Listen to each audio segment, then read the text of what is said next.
बिस्मिल्लाहिर्रहमानिर्रहीम। अस्सलाम वालेकुम व्यूअर्स, मेरे चैनल पर खुश आमदीद। आज मैं शेयर कर रही हूँ आपसे अपनी मिक्स गरम मसाला की रेसिपी कि मैं अपने सालन और मुख्तलिफ़ खानों के लिए किस तरह से तैयार करती हूँ। इसका मैं अपना एक सीक्रेट आपसे शेयर करूँगी जो खानों को बहुत खुश जायका और खुशबूदार बनाएगा। मेरे चैनल पर पहली बार आए हैं तो सब्सक्राइब कर लीजिए और बेल आइकन भी प्रेस कर दीजिए। तो स्टार्ट करते हैं।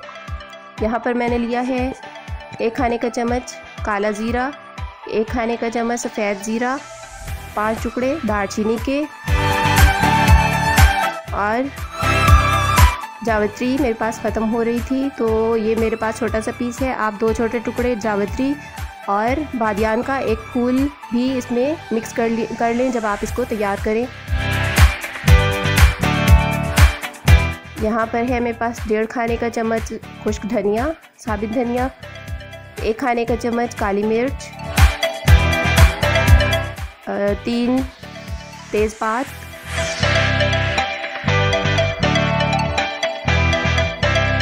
1 चाय का चम्मच क्या है 4 बड़ी इलायचियाँ, 4 छोटी इलायचियाँ, 1 खाने का चम्मच ये है लौंग और ये है जायफल जिसको तोड़ के इसकी गुठली निकाल लेंगे इस तरह।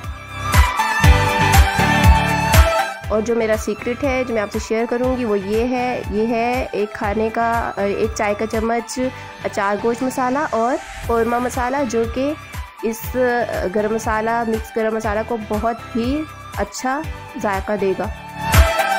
तो इसे अब हम छोटी इलायची को छोड़ के बाकी सबको हम हल्का सा रोस्ट करेंगे बिल्कुल 1 मिनट के लिए।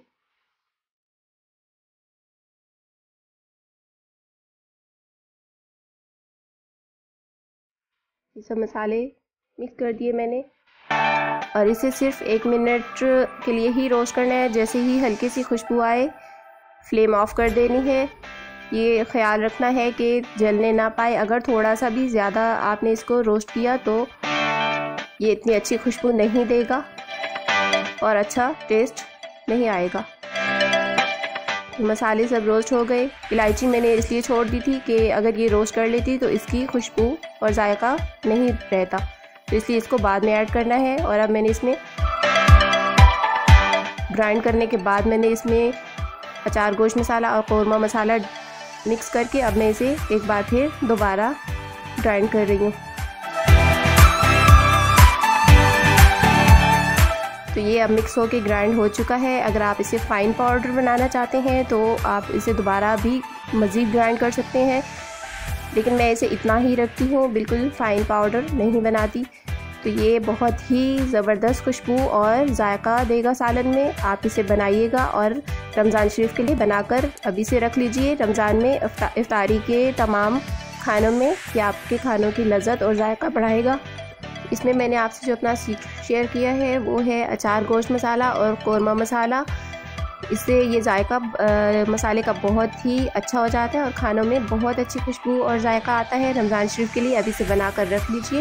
इफ्तारी के खानों की लज़्ज़त और जायका और खुशबू बहुत बढ़ाएगा।